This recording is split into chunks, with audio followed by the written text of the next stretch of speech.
It's the Fulhamish podcast, your independent voice of Fulham FC. My name's Sammy James. Welcome to the show. Today, we'll look back at the latest pre-season action. 2 wins out of 2 in Portugal. Only one of them that fans were able to see. 1 win over Nottingham Forest, 1 win over Ittihad and all of their ageing stars. I'm joined on the Thursday Club today by Jack Collins. Hello. Hello, Sammy. How you doing? Good, thank you. You were not watching Fulham versus Ittihad last night because, and I think this is a very valid reason, where were you? I was at Oasis. At the exact time that the game kicked off, actually, Richard Ashcroft also started. So I was pretty occupied. I have caught up since, but it was a pretty biblical night, shall we say. Oh my God. I am so insanely jealous. It was pretty special. Yeah, pretty special. I also, to be fair, I got very lucky with this. Like, I didn't have a ticket. My brother had a ticket, my dad had a ticket, my mum had a ticket. And I was like, oh, it's really annoying. I'm the only member of the family not going. And then Dad realised he's in Australia watching the Lions. And I was like, thank you very much. I will be having that. Oh and my so God. I've backdoored my way in. So absolutely over the moon about it. Look, the old fella's having a good time, it sounds like, in Australia. Obviously seeing what happened at the weekend. It's been like a lifelong dream of his for like 30 years to go to one of these tours. So I think he's not too mad. But I obviously have got the upside of this and I'm feeling pretty good about it today, I'll be honest. He's not too mad for it. Yes, exactly. Mad for it. I know that all sorts of people listen to Fulhamish. If you, I don't know, are like Oasis's band manager or something like that. Give Sammy a shout. I'll go again. No, you're not allowed to go again. I'll put myself at the top of this queue. Yeah, you can go first. But, right. Actually, that's very unfair. Even if it's like Buenos Aires, I'll make it happen. Yeah, that would be. I think that would be pretty cool. Madison Square Garden apparently was the one that didn't really sell out that quick. What? Which is weird. But yeah, I got a couple of friends who are flying over to New York to go and see them at Madison Square Gardens because that was the only place to get tickets. Okay, all right. Yeah, I don't want to use this platform for that. I don't want to be that. Yes, you do. Yes, you do. I don't want to be that guy, but I really want to see Oasis. Yeah. Anyway, correct. More importantly, let's talk about Fulham 4, Ittihad 2. Now, you were obviously at Oasis. I thought we need to get someone on the ground. Not at the ground, that wasn't possible. So we've got Sarah Keig from the Fulham Lilies, who is live in Portugal for us. Sarah, thanks for jumping on. Thanks for postponing your cervezas for us. Just tell us where you watched the game last night, because you obviously didn't make it to Ittihad's gleaming training complex. Yeah, no, unfortunately we didn't. So about 20 Fulham all went to the Underdog pub in Algarve, and the first half we couldn't get the TV working, so literally we're all sat there watching it on our phones whilst Charlie, who I believe you had on last week, got very stressed trying to get it onto the TV. But yeah, we managed to get it on for the second half and we're able to watch it on a big screen. I love it that you've gone all the way to Portugal, but yet the problems persist and you're still having to watch it on the phone. That obviously kind of goes into the ludicrousness of the situation. I mean, you had planned to watch it in the car park of the stadium that you thought it was being played at. There seemed to be some confusion as to where the actual game was being held. Yeah, so we did a bit of detective work, and I say detective work. We went on the Ittihad website and it said it is being played at this stadium. So the stadium, so we're based in Faro, and if you go east from Faro, you reach the Spanish border, and it was the ground that we believed it to be on was going to be on the Spanish border, so about 100k from here. We thankfully bumped into Jack Kelly yesterday morning in Faro, and we told him of our plans, and he, not giving too much away, went, yeah, no, don't do that. Yeah, that would be a waste of time. And we were like, oh, okay. And then we were like, well, okay, what do we do? And he said, you won't get in, you'll get nowhere near it. And when we sort of had a look on Google Maps where it was, it was all private roads, it's all villas, it's a resort, so we knew that we weren't getting anywhere near it. So went on Twitter, and that's when we saw Charlie's tweet about the Underdog pub in Albufeira, and we were like, it's only half-hour drive the other way, let's do that instead. This is wild. Like this entire situation is wild, Sarah, isn't it? Like the fact that you're even having to do these things is a conversation. I think maybe, it's one of those things that we spoke about this last week, right? Like the elements of this that the club have just completely obfuscated in terms of trying to let people know what's going on. Like, is there a sense of frustration around, the people on the ground? Because I would be absolutely spitting feathers.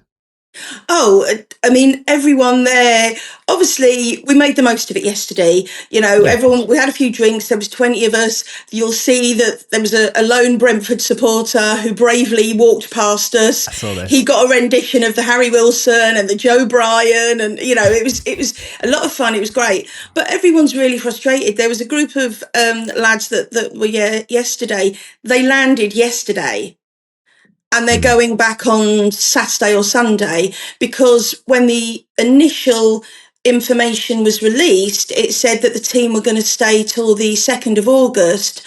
And it looked like there was going to be a match on the Saturday. So they've decided to come out yesterday and go home at the weekend. So, like a lot of us, they've come for nothing. One of the Lilies, Laura, she came out with us on Sunday. She flew back yesterday morning. It's just been, I think the most frustrating thing is that, a lot of people are giving up their annual leave, and annual leave is precious. So to sort of just almost waste it on 3 days. As I say, we've made the most of it. We've had a really great time doing lots of things, but it just really leaves a bitter taste. Yeah, I did enjoy, though, the Brentford fan. I don't know if you've seen this. I haven't yet. It's so good. It's on the Fulhamish X, actually. We retweeted it this morning, but this poor lad on holiday in Portugal, just wearing a Brentford shirt, walking down the street outside where they were in this Underdog pub, just getting absolute pelters from about. And his caption was, "Why is there so many Fulham fans in Albufeira?" Which I'm going to chalk that down as Fulham's third derby win in the last year. Sure. And, we're clocking them up at this point. Yeah, exactly. I mean, it was absolutely tremendous work from all of you guys. Well, look, Sarah, thank you for jumping on. I know it's been an incredibly frustrating one not being able to see Fulham, but at least you've managed to have a little bit of sunshine while it's raining here in the UK. So you got to take the small wins. Exactly. We're having a great time, and I just want to say thanks to all the lads yesterday. They made us feel really welcome, and definitely shows that Fulham is a real family. So thanks to everyone for yesterday. Perfect. Thanks, amazing. Sarah. Take care. Bye. Amazing. Thank you, Sarah. Sarah there from Fulham Lilies. Follow them on X and on Instagram and all the social medias. Jack, let's get into the game. Actually, before we do, I should probably say that the Fulham Supporters Trust did do a statement yesterday about the situation of that Al Ittihad game being played behind closed doors. They said the FST have been following with disappointment the circumstances regarding today's behind closed door friendly against Al Ittihad in Portugal. Whilst no guarantee of a second public fixture in Portugal was ever given, there was an expectation that one would take place as in previous years, and fans plan their trips accordingly at a substantial expense. We believe this is not an acceptable situation, in no way to treat the loyalty of travelling fans in particular. The club are aware of our disappointment, and it will be an agenda item for our next meeting on the 13th of August. So, strong statement there from the FST about the situation, unsurprisingly. Jack, let's get into the football, though, because I think we have done the whole Portugal thing to death. I mean, the only last point to make on that, just before we get into it, is that the behind closed doors nature of it makes no sense if you're streaming the game. Like the only thing unless it's a request from the opposition. I looked at where the game was, and you can kind of tell that's a complex that's not in any way set up. That's absolutely fine. Like that, like as in, like if that's the point that they're like, we have to have it here, but like why? Yeah, that is the point. And also, once again, I think it just comes down to communication. Yeah, explain your reasons. apologize, say that it's because of X, Y, and Z. Treat people with respect and say, because of this situation, we're really sorry. You know, you're still going to get a negative reaction even if you explain yourselves. Don't get me wrong. You get less of one, right? Yeah. Like, it's less visceral because people just don't feel like they're being ignored. Yeah, we tried. Look, you're always going to get a bit of criticism. I think that everyone can accept that. But at the same time, I think it's just that lack of transparency as to why. As usual. And that's because it looked like, and obviously you could tell that it was where Al Ittihad were training, because there was Al Ittihad advertising boards around the game, the field where it was. So you could tell that it was Fulham's invite into Al Ittihad, and there was obviously security issues of 50 or so Fulham fans rocking up. That was obviously, you could tell where it was. That was very unlikely to be allowed to happen. Yeah. But as you say, speak. Yeah. The game itself, a 4-2 win. Fulham raced into a 4-0 lead at halftime.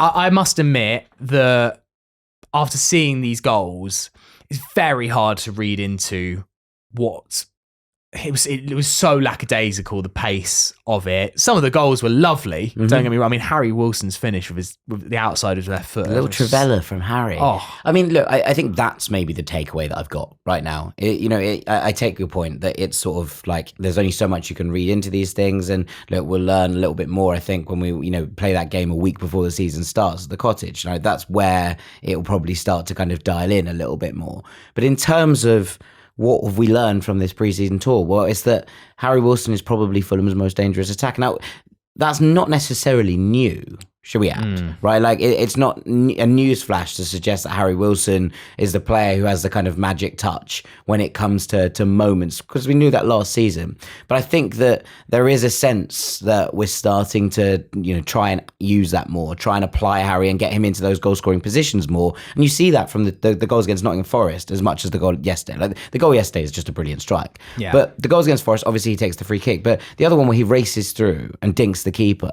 you're like, okay, is that the move we're going to try and play? Is that the key kind of element of the tactic? Because for so long we've focused our attacks down that left-hand side, right? It's been that kind of triangle of Willian and Jedi and Tom Kenny or Iwobi or whoever kind of is in those kind of things. But that's been Fulham's main thrust of attack. Now, obviously, Anthony Robinson isn't there at the moment. And so Sess is playing at left back. We're obviously seeing, different things tried out. But I do think it's interesting seeing a kind of a focus in a heavier way on trying to kind of allow our right-hand sides to dominate in terms of creation of chances. And that's, I think, something we can learn, from these situations. It's not to say that once Jedi is back, that Fulham aren't going to go back to being left-hand heavy, but the idea that we're able to switch it up and be able to kind of do different things in games where that isn't necessarily working or where Anthony Robinson isn't available or whatever that might be, I think is a kind of like little insightful bit that we can pull from this in a situation where you can't pull too much. Yeah. Everyone's getting very excited about Josh King, and rightly so. We've been getting excited about him for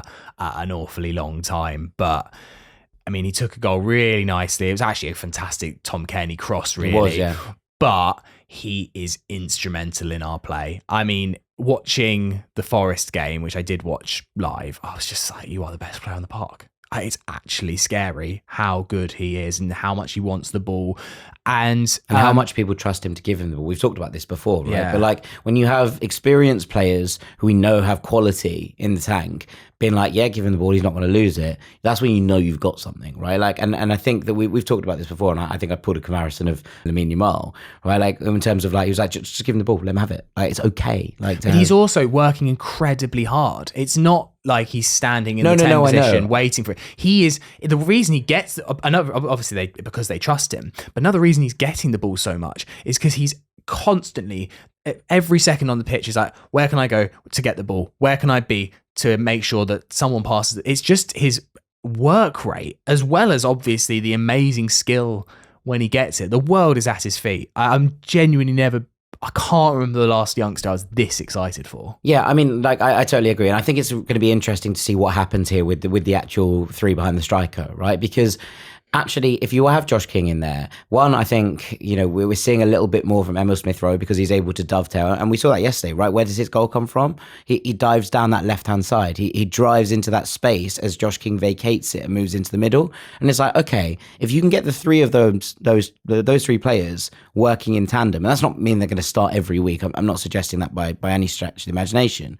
But if you can get players, and it doesn't necessarily have to be Josh King, although I think he's probably the best at doing this because the way that he roams around the pitch is really intriguing. But like, even if it's an Alex Iwobi, if you have those three, Wilson, Iwobi, Emil Smith-Rowe, or Wilson, Josh King, Emil Smith-Rowe, and you allow them to kind of all interchange in terms of who's playing in what position, you're far less predictable. And I think that ability to be able to dovetail in those situations is really, really important for Fulham if we are going to be, less predictable, if we're going to get the best out of Emil Smith-Rowe. Because if you can allow him to kind of have that freedom to roam and not have to stay in the same space, I think he picks up more of a kind of ability to drive. And it's something that kind of was lacking a little bit in the first half of the Forest game, but I thought he grew into that role. And just seeing them start to interchange, I was like, oh, okay, there could be something here. And again, I don't think Josh King is going to start every game this season. That's not where I've got to. I mean, look, fingers crossed. But like, there's a level of this that you go, can you set up a system that allows those kind of players, those number 10s in particular, to interchange into areas? And look where Harry Wilson scores from in the game yesterday. And again, I take it with the pace, etc. of the game is all a little bit pinch of salt. But he scores from a really central position, where he's taking the shot with the outside of his left foot from a kind of almost centre left position for our right winger. That I think is interesting because it suggests to me that we're going to look for fullback width again, but also we're going to kind of look to those players who are playing within those roles to be a little bit more fluid in what they want to do within the system. Yeah. Second half, Fulham obviously took their foot off the gas. Yeah. We conceded a penalty. Questionable. I barely touched his hand. It was like rolled up his body onto his armpit almost. Whatever, it's a friendly. Karim Benzema took it, and I enjoyed Gentleman Jim's commentary that he says Benjamin Lecomte will always be able to tell his grandkids he saved a Karim Benzema penalty. Sadly, it went back to Karim Benzema, who tucked in the rebound. But look, we bemoaned our previous backup goalkeeper for his penalty saving. Here we go. Give us Preston away in the cup. We'll win it this Revenge. time. Our name's on the cup. Because if our backup goalkeeper can save penalties, our name is on the cup. There you go. Bienvenue, Monsieur Lecomte. Yeah, look, it's a nice moment, isn't it? And there's a kind of a touch to it that I thought that Lecomte, the way he spreads himself for the penalty, I think is really impressive because, yes, obviously it goes back to him when he scores, but there is an element of this that you're like, okay, is there a sense of, can we believe in you, as a backup? We don't need to believe in you week in, week out. Can we believe in you as someone who can step into the breach if something was to go wrong? But and this is something we talked about last year, right? That after what happened at Preston, it was like, if Bernd Leno gets injured, we're in severe trouble. Like, we're in real trouble. And look, maybe Stephen Bender just needs a few more years, in the Championship, working on his skill set, etc. I don't know. I'm not a goalkeeping expert in terms of, where the trajectory lies. But just having someone there that you're like, okay, it's probably not the end of the world if Bernd Leno gets an injury for 1 or 2 games, just gives me a real peace of mind that I didn't have last season. Yeah. Ittihad's second goal was actually quite a good breakaway. It came from a terrible Andreas Pereira corner where it went to no one, and then Ittihad broke, and it was Benzema who scored the second, leading to some inevitable Andreas criticism. Yeah. Interesting, I thought, with Andreas, and I know that doing something for the comms department doesn't necessarily mean, you're in the first team plans. It's not like those two departments really talk to each other. But I just thought it was interesting that they got Andreas to do the vlog of pre-season tour and stuff, and he seems still quite front and centre of the gang. That doesn't stop him moving late in August when an offer comes in for him, but he does just feel very much part of the plans right now, and so maybe the kind of much talked about move for him leaving the club might not be as on the cards as I previously thought. I'm not sure because, as you say, there is a level of kind of differentiation between these two things. I would say that you're right on that he feels a pretty key part of the dressing room.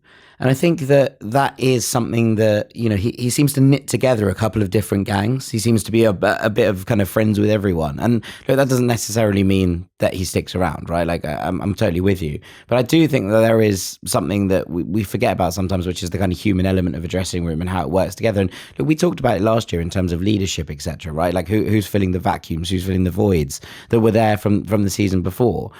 It's equally important that, when you do have a group who are seemingly quite lighthearted, that get along quite well, that you have those people that knit it all together. Now, again, that doesn't mean he's going to start every week. It doesn't mean that, he's necessarily even going to be here come September the 1st. But I do think it's one of those things that's never really considered when we have these conversations. 100%. And definitely he is really respected by a large part of the dressing room. Mm-hmm. So, yeah, 1 million %. Before we finish, we should mention Jorge Cuenca's goal. Yes. We scored from a corner. Oh, well, yeah. If we can score one of those every week, then absolute result. Actually, I thought that there was a couple in the first half. Harry Wilson had a corner that was headed by, I think it was Joachim Andersen, that was well saved. And then obviously it's a well-worked corner out to Jorge Cuenca, who, finishes with aplomb is probably how I would phrase it. But, I don't think you're going to get that much freedom at the back stick. No, of course. in a regular game. But look, it's nice that we seem to be working on some routines, right? Like that is something that has obviously bugged fans for a little while. It'd be nice to see us actually score some set pieces this year. Well, it's interesting to see. We haven't actually talked about this, but obviously Fulham did advertise for a set piece coach. I assume it's too soon for us to have found that, recruited, got them in, making any impact yet. But that was quite a damning sign that we actually, I was always quite surprised that Fulham made that a public job, just because it's quite an admission in some ways, isn't it, of the fact that we think we need more help in this department. We should just hold out. Keith Andrews will be available in October. That's getting clipped up.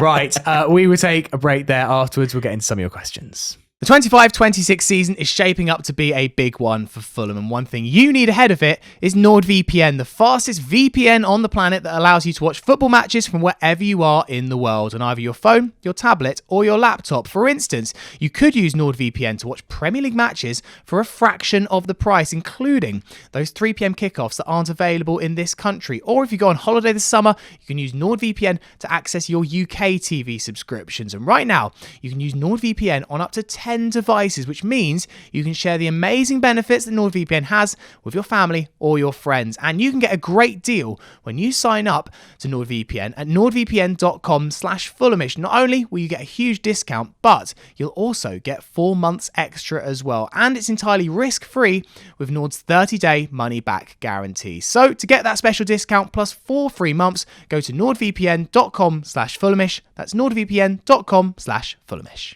Part 2 of the Fulhamish podcast. Sammy here on the Thursday Club with Jack Collins. Thanks to everyone who is subscribed to the new Fulhamish website on Substack, either as a free or a paid subscriber. We've had some fantastic articles on the website this week. So if you haven't subscribed already, make sure you do. Head to fulhamish.co.uk. Sign up for free. You'll get some of our articles into your inbox. If you can afford to help fund all the content we make as a paid subscriber, we are hugely appreciative. We also have a founder tier as well. So if you want to have your logo on our videos or our artwork, there's also another tier for that as well. If you want to stick it through as a business expense or something like that, then we're accepting a few of those before the season. Jack, few bits of Fulham news. Let's dive into the transfers. Jack and Joe covered this really well on Tuesday's pod, but Raheem Sterling and that rumour continues to build legs. There's also this Alexander Zinchenko rumour, both of whom incredibly high earners. Are these realistic targets for Fulham? Because both, if you sign them at their current wages, absolutely obliterate the wage schedule at Fulham. Yeah. We don't sign them at their current wages, is the simple answer. And so the question becomes, what do Fulham take on here? And are players like Raheem Sterling or like an Alexander Zinchenko willing to basically accept that there is, a place for them to play at Premier League and at a decent Premier League level, a mid-table club with ambitions of pushing higher? Or do they want to go and take the money elsewhere? Because there will be other offers on the table. In Sterling's case in particular, there seems to be a real Saudi interest. He will be able to take his current wage with him if he does that. If he comes to Fulham, he won't. Right now, whether that becomes an idea that Fulham take on a loan and take on, 30, 40% of the wages in that, I think getting that off the books would be something that Chelsea are interested in doing. I quite like the Raheem Sterling deal. I like the idea of it. Now, not only is it potentially another one for Marco Silva's rejuvenation clinic on the banks of the Thames, but there's also a little bit of a nostalgia thing here for me, because Raheem Sterling was at Craven Cottage or at Motspur Park when Liverpool rang him. Fulham were ready to sign him from QPR at that moment as a 16-year-old, and he got the call from Liverpool, and obviously he ended up taking that. We've seen that path. I think that there is a little nice cycle of homewardsness in terms of all of this. And look, maybe I'm a little bit blinded by the fact I've always had a real soft spot for Raheem Sterling. I think that he was someone vilified for almost zero reason by the press. He's had a really difficult time of it in the last couple of years, and that's fine. But we've seen players like this who people thought were on the way out have their careers spark back into life. Now, do I think you're getting the Raheem Sterling that was at Manchester City 3-4 years ago? No, I don't, right? I think that player is gone. But I think you're getting someone who is capable of scoring goals from, these positions. We just talked about the idea of having versatility within that wing group. I think that he's someone that can play on both sides of that, who would be able to kind of deputise in a number of roles, who brings, more experience to the squad. Does it do much for we should bring the age of the squad down? No. Right? And I get that. But I think that there is something in this in terms of what Fulham could do. And could this be a really mutually beneficial relationship if he was to come here? I think that Raheem Sterling at this point in his career needs an arm around him. He needs regular minutes, and he needs the pressure to be off a little bit. And I think that he would get that, if I'm being perfectly honest with you. I think that if he came to Fulham, it would represent a bit of a coup for Fulham. He's 30 years old. There is a very, very outside slim chance that he could work his way back into contention for the England squad for World Cup next year. I think that ship has probably sailed, if I'm honest. Yeah. But if he comes and he gets a season where he picks up, 12 goals, 12 assists over the course of a season, does he force his way back into that thinking? Because he was always someone very trusted within that camp. Now, I know there's been changes of management, etc., etc. But, from a player's perspective, if you have a fully firing Raheem Sterling, is that something that you want to have in your arsenal when you're going to a tournament like this, especially with the experience he has? So I think this is a good bit of business if Fulham can do it at a reasonable wage point, which goes back to your original question. Can Fulham take this at a wage point that's not going to completely obliterate the wage structure? Can they do it at a level where it's affordable and it's not a huge massive gamble to do that? Because I do still think that at 30 years old, this is not necessarily Raheem Sterling is completely done and dusted. I think there is life in the old dog yet. Yeah, it does feel like that sweet spot that Marco can hit, can potentially rejuvenate. Both of them do Sterling to an extent, right? I think if Fulham signs Zinchenko, it's to play centre midfield.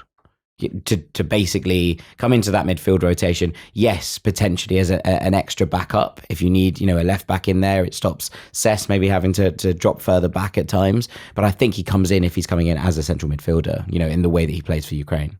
Wow. I mean, that's quite bold. I think that's why he was signed as for City. That's where he was signed originally to play for Arsenal. And he's been pushed into that left back position. And I think part of that was obviously the fact that Arteta really wanted his left back, and Pep did as well, to tuck into that midfield area, right? Someone that was really comfortable doing that. Now, Fulham don't operate with that style of left back, right?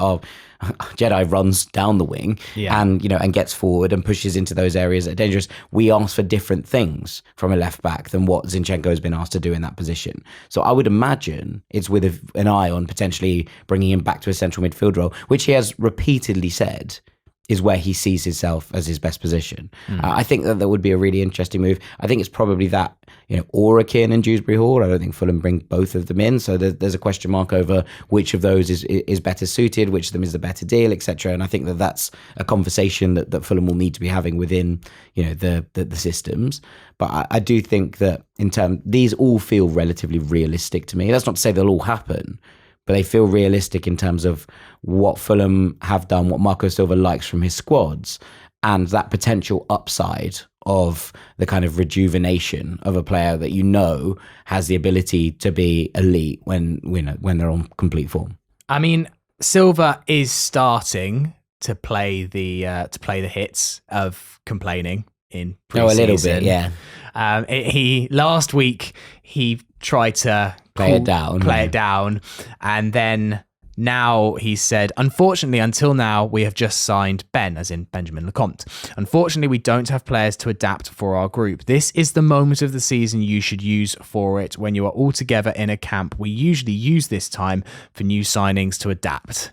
So it's very much through gritted teeth that Marco started to get frustrated. I mean, I think now is the point where I'm like, okay, this has gone beyond the point of this is normal, because even slow Fulham have normally made signings by this time. Now, of course, it will go down in the record books that our first signing was on the 24th or 25th of July because we signed Lecomte, but we all know that signing a backup goalkeeper is not really the position. You just told us we were going to win the Carabao Cup. And yes, that will happen with Benjamin Lecomte in goal, and we will all get his name on the back of our shirt, as Charlie suggested last week. But other than Lecomte, it is starting now to take a long time, and it still feels like no one's near. All of these rumours feel like rumours. Maybe Nelson feels like it could happen soonish, although he's still in the Far East with Arsenal as we speak, so it's not going to be done for a week or two. I think that will be done when they get back. I really do. I think he's looked really good in Arsenal pre-season, by the way. Yeah. I watched a few of their games, and obviously a lot of people talking about Max Dowman, which is an exciting thing for Arsenal fans. But I think that Reece Nelson has looked like the most dangerous wing option, in terms of what we've seen so far, which is something anyway. I think there's a realistic possibility, though, that at that Brighton game, there's only apart from Lecomte, there's maybe only two new players in the matchday squad. Maybe Nelson is able to it feels like the kind of player we could possibly get across the line before. Yeah, Brighton. And also, obviously doesn't need that adaptation period. He's been with the squad, right, for the last year. So it's not the same as bringing in someone completely new.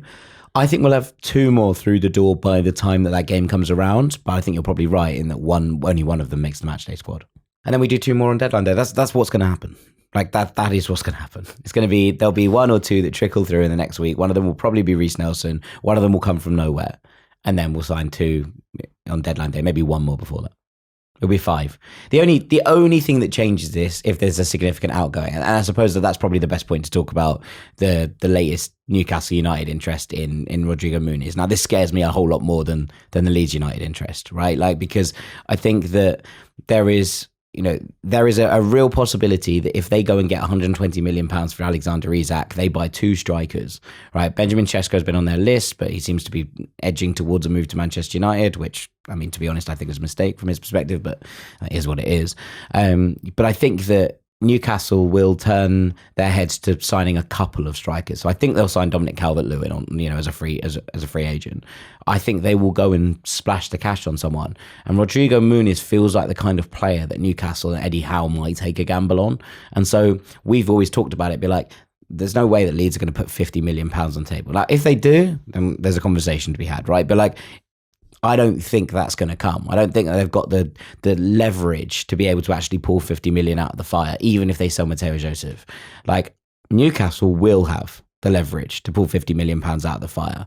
And that, I think, is the scary bit about this, because I love Rodrigo Muniz a lot, but if someone puts 50 million pounds on the table, then you've got to consider that, right? There's no way that you kind of let that kind of thing slide and just be like, absolutely not.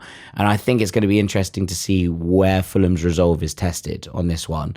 Look, this might not happen. If I was Newcastle United and I was losing Alexander Isak, I'd go straight to Inter and buy Marcus Thuram for 80 million. The answer is on the table.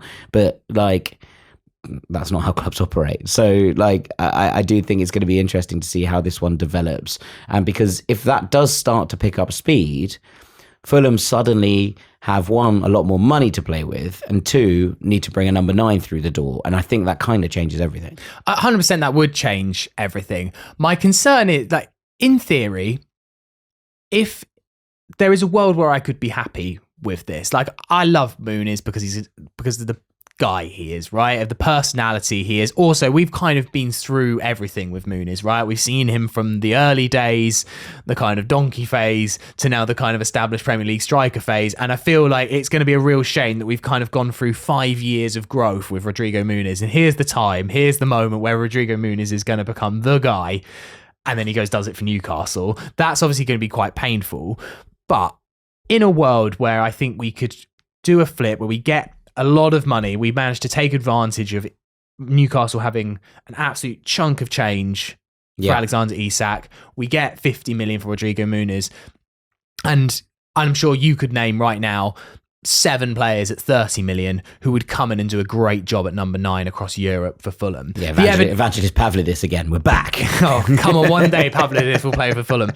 But, you know, a bit like what Bournemouth did, right? Perfectly last year. They sold Dominic Solanke. Flipped for Solanke and brought in Evan arguably Nilsson. upgraded. Yeah. Arguably upgraded and made money. I do think that is a world where, but of course, what we've seen 2 years ago was that we sold our best striker and we brought in Raul Jimenez. And look, Raul's done a good job. He's done much better than expected, but there was not a like-for-like trade. And we were there going like, we're going to sign all these players, and we didn't. Yeah. I mean, the obvious one on the table would be someone like Ricardo Pepi, but he's been kind of like the big-name striker that's been linked with Fulham. Yeah. And if we got the money for Muniz, no doubt he would be almost top of the links. He's just been given the number 9 shirt, PSV. I have a funny feeling he stays another season now. But I think if someone had put the money on the table early in this window, I think there would have been a world where he left. PSV have been absolutely picked dry this summer. They've lost, Noah Lang, they've lost Johan Bakayoko. They have no need to sell. And so I think that you'd have to go in with an offer that was like irrefusable, which means that you probably overpay. But we're going to have to, if we get a bit like Newcastle will overpay. Yeah, the dominoes fall down we the table. We will have to overpay if everyone knows we've got 50 million for Rodrigo Muniz. I'd go and sign Lois Pender is what I would do. I mean, I think there's an argument that I would almost just rather stick rather than twist. No. I think it's a really reasonable argument as well, especially given that we're talking about upheaval in the squad. We're talking about the fact that it feels really settled, etc., right? Like, this is a conversation that has to be taken into account when you're discussing these things. On paper, £50 million for Rodrigo Muniz is a fair offer, right? Like, I think that considering the potential upside, it's a gamble, but the potential upside is huge considering, his physical profile is so different to quite a lot of other players in the Premier League. But it still feels like you're kind of paying for the potential rather than, what's in front of you right now. But I do think that there is probably a case to be made that you're like, hang on, this Fulham squad is settled, it's ready. Marco Silva is happy with, the way that it's built because he's built it. It's, it's his squad. He's the second longest serving manager in the Premier League now? Third. Yeah, like, as in we're in those conversations. So, like, this is a squad that over a couple of years he has built. He's been frustrated by the lack of growth within that squad. So then to lose a key component of it late on in the window and have to go about scrambling to replace it, is it worth upsetting the manager over? That they're all fair questions. It's not to say that, that's something that Fulham will do or won't do because of these reasons, but you have to put them all on the table and consider them as a whole. Another player linked with leaving is Adama, and these links with Nottingham Forest. Mm-hmm. Obviously, that would be reuniting Adama with Nuno.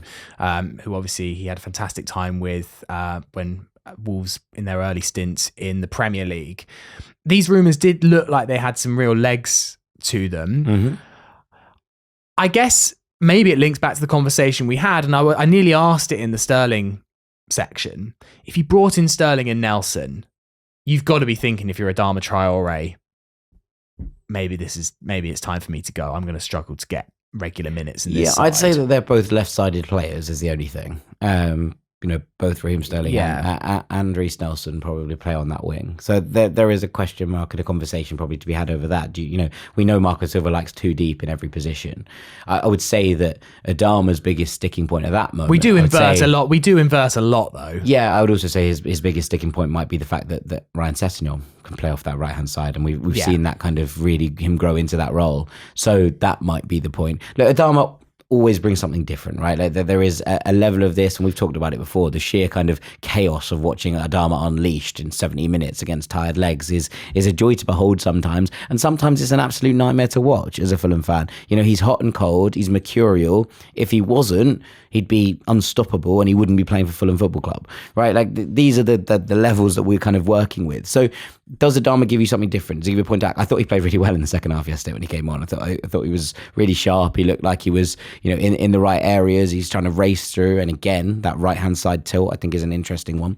But when, you know, if a serious offer comes on, and bear in mind that we picked up Adama obviously for free, like the fact is that if we get an offer for him that's 10, 15 million pounds, you probably have to think about it, right? Like, and whilst, especially, I mean, with 1 year left, I mean, any money that you can get for Adama Traore, considering you picked him up for free, is profit. It's profit, right? And it allows you to go and reinvest. So I think that there is, if an offer comes in, there is a conversation to be had.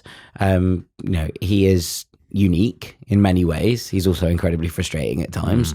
It's, you know, it's the good and the bad, and that's fine. You have to accept those kind of players. Would he be interested in reuniting with Nuno? I'd imagine so, but I think he is also relatively happy. I don't think he's going to be like pushing for an exit, if you know what I mean. Yeah.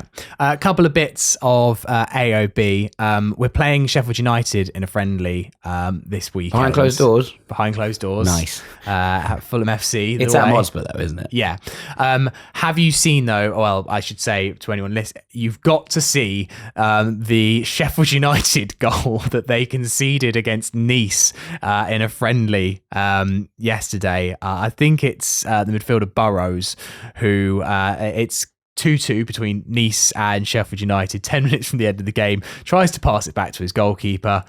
It goes past his goalkeeper. No, he thumps it past his goalkeeper. Like, it's a relatively good finish. Like, I don't know what he's trying to do. He gets the ball from the keeper and he just thumps it backwards. It's like into the corner. What are you doing? Like, it's just like complete mind blank. Like, it's like he's forgotten that he's shooting the other way. It's really chaotic. I don't know what's going on. No. Maybe he's always wanted to play for Nice. Maybe, yeah. Well, he's got his first goal for them anyway. And something that I am almost ashamed that we didn't mention on last week's podcast, it was in my brain and I forgot. Anthony Robinson's hole-in-one.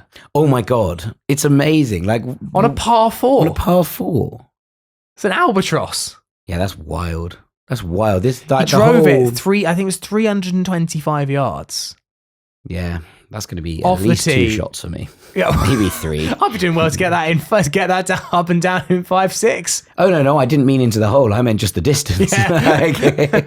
I've had to go, 300 yards right normally when I've hit the ball that far. So yeah, I mean, wild, absolutely wild. Shouts out to Jedi. Feels like the recovery's going well. Yeah, I mean, I think it may have been Anthony Robinson's like proudest achievement. I mean, he's never posted something he's done on a football pitch as much as he posted about him getting an albatross. I mean, absolutely so reasonable as well. Staggering work. I would be exactly the same from Anthony.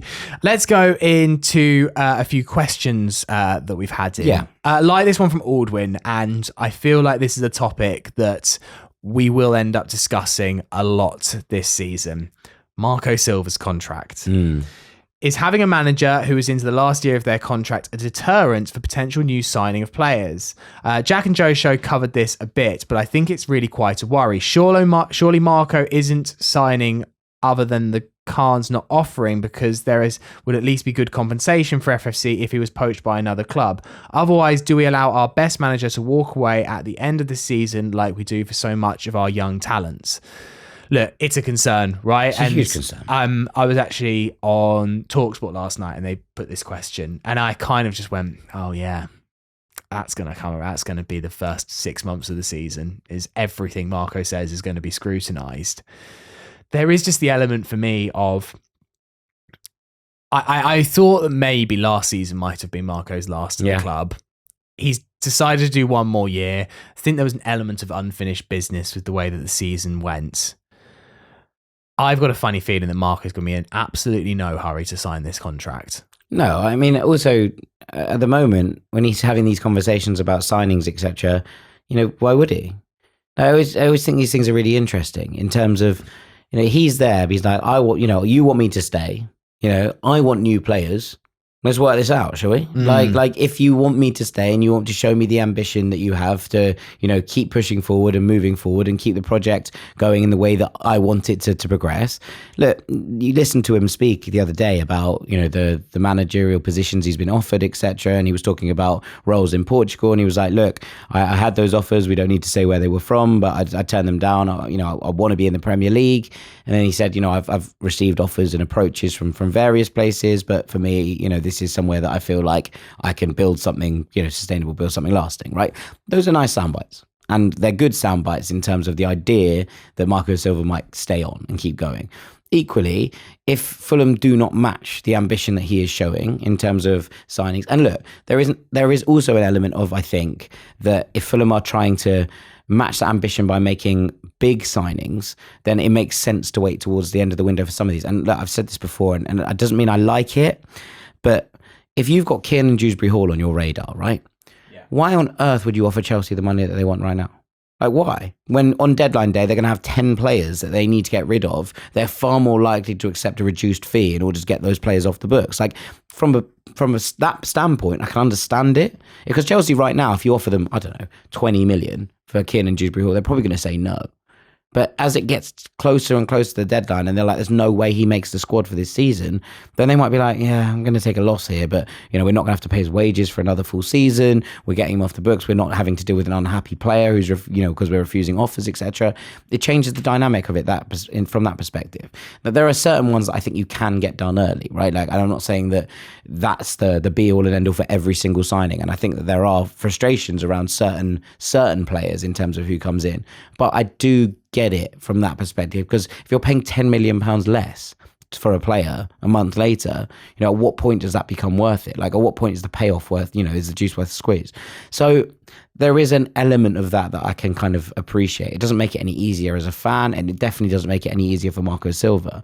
But I think that when we come to the end of this transfer window, if we have not shown the ambition that I think Marco Silva wants to see from the club, there is no way he signs that contract before January. Like, if it comes out the back of the transfer window and you're like, wow, Fulham have gone for it, they've really backed their manager, then maybe that changes. Equally, he might at this point look for a new challenge. It's not the most impossible thing in the world, and it's something that we have to come to terms with as a concept. He's given us some incredible moments, some incredible years, and years of loyal service, and he hasn't walked away when he's been given the opportunity to.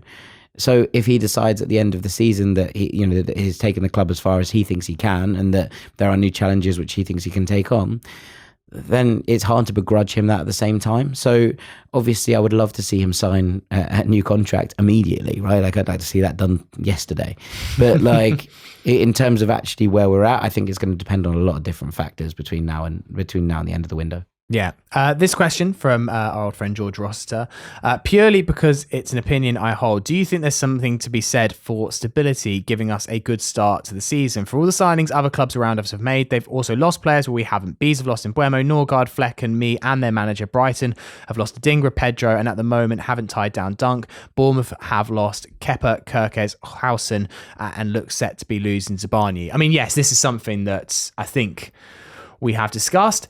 It's really it's a bit hard. 6 of one, so half a dozen of the other, isn't it? Like, as in, would I like to be in Brentford's situation? No, because I don't trust the club to have replaced those players effectively. Do I think that Brentford might just get away with it again? Yeah, I do. Yeah, like, as in, and get away with it so unfair. Like, every time Benham's made a calculated gamble, it's tended to pay off. Now, this is a huge one, maybe the biggest he's ever made. Yeah. But like, if I was going to trust any club to get it right, much as I hope it goes completely and spectacularly wrong, like, if I was going to trust anyone to get it right, it's them. They've done it time and time and time again. So there is an element of stability can work, change can also work, right? Like, there are two sides to that coin. I think that the key is trying to find the balance between them, and certain clubs are better at finding that turnover and making it kind of click. I think from our perspective, it probably is better to be in a slightly more stable situation because of the way that Marco Silva builds his squads and the kind of players he likes. It makes sense to me that that's the way that Fulham are going about it. But it doesn't mean that it's necessarily a bad thing for anyone else. And look, I would say to George's point, yes, Brighton lost Joao Pedro, right? That's a big one. Adingra didn't really play towards the back end of last season, didn't really fit Hertzler's high pressing style, which is why they've let him go. I would have liked him. No, it's why they've let him go for a relatively cheap amount, I think. I just thought he would have been a good fit for Fulham. Yeah, no, I personally agree, although I don't think he's as good as Harry Wilson is. But like, there is a kind of, when you're looking at it and thinking which clubs are good at change, Brighton tend to be good at change, and this feels like a relatively stable summer from where they are. I think they will be better. I think Bournemouth have questions to answer, but they've replaced well in terms of Cuenca being replaced by Truffert, who I think is a really, really good footballer. Senesi will step into the Heisen void for now. If they lose Zabani, then yes, they need work, right? But generally, they've kept the forward line together. The midfield looks pretty solid. It's just about replacing. And, they bring in Georgi Petrovic as a Kepa replacement. I think that's an upgrade, right? So suddenly you're looking at it and thinking, okay, yeah, they haven't had the stability of last summer. Have they upgraded in terms of where they were at last year? Not a centre-back, obviously, and not a left-back. But in goal, yeah, probably. And they've recruited, I think, so far pretty well. So it can work either way. But from where we are and from a Fulham perspective, I think I would rather be in a stability camp given our manager and the situation around our squad. Yeah. Finally, new home kit. Yes. I really like it. Okay. But the controversial one, the white shorts. Yeah, I'm in. Fulham in all white has always been a bit of a thing. I like the kind of avenging angel look. I'm torn between, I actually think it looks really neat, but at the same time, Fulham is black and white. It is white shirt, black shorts, and there is an element of playing tradition. We're not Real Madrid, famously. We're not Barcelona either. Yeah, and we're also not Leeds United. No, I get it. They are our cup. Fulham is black and white. I also think that there are going to be certain games where Fulham have to wear black and white, right? Like, as in a game that we play Manchester United, for example, there's absolutely no way they're going to let us wear white shorts. Like, it just doesn't make sense. So, like, there are going to be games where we have to wear white, black, white, which is fine. Like, as in, I quite like, there's been a couple of, I remember in the Championship, there was a couple of away games we played in the kind of all white Avengers kit.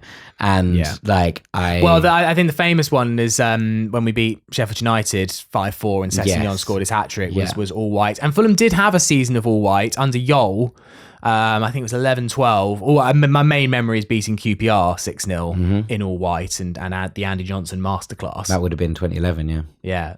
As I was driving to university. But as a kit, though, I think it's very, very neat. And it does look a little bit less Adidas off the shelf. Yeah, I really like the spiral. Like, I know that we're really digging into the spiral, right? Like, I know there's a bit of a thing about this. I'm like, until about 2 years ago, I didn't know that spiral existed. What, the one on the cottage balcony? I've never looked. I've never been that close to the cottage balcony, I'll be honest. No, you haven't done that hospo yet. No, I've never. No, I don't think I will, I'll be honest. I'm not sure if I'm going to be persona grata up in those parts. But I'd never noticed that existed. I quite like that Fulham are kind of digging into a logo-y thing. Like, from a kind of... And it sounds really basic, but like from a brand perspective, I think it's quite interesting. Like, I think anything's an improvement on the FFC badge. Yeah, but I just think it's quite like I think it's quite an interesting look. Like, I think it's quite an interesting design. Like, and I like it from a kind of artistic perspective. So I'm glad it's being weaved into it all. Was it worth the wait? Yeah, I think probably. Like, I really do like it. I think it's a really nice kit. Yeah. Obviously, a little bit of a shame that it's another gambling sponsor. This is probably the last time. This will be the last time until we find a way around it next year. Yeah. So come back Pizza Hut next year. Bingo. Foxy bingo.